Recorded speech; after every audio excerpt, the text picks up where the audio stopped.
乡亲大家平安，今仔日是新历的5月13，旧历的4月2日，礼拜三。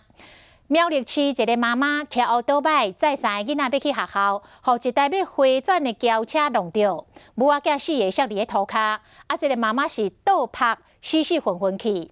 3个4岁、5岁、甲8岁囡仔囝看到妈妈袂顶袂动，也惊也伤心，大声一直哭。8岁姐姐真捌代志，一直安慰小弟小妹唔通哭。 妈妈一定会好起来。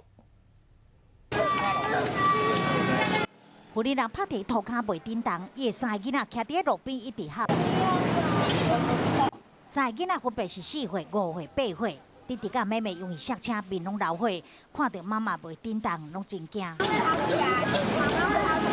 上大的姐姐真坚强，拢无哭，还阁安慰弟弟甲妹妹。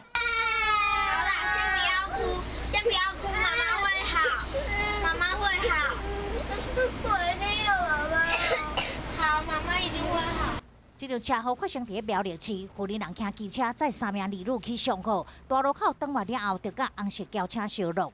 有一台红色车，然后我们就知道行驶，然后就撞到，我们就滑一下了。小朋友回想车祸也是真惊，驾驶嘛去惊到。 我想要转弯，我看到后面就没有车了。我看到后面没有车，可是我转的时候，它就来了。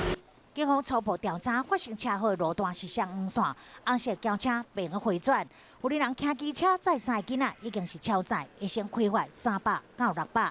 车祸发生的原因甲肇事责任，警方会搁再厘清。但是袂少大人为着方便，会骑机车载囡仔超载，安尼除了会被开罚，也搁真容易发生车祸，真危险。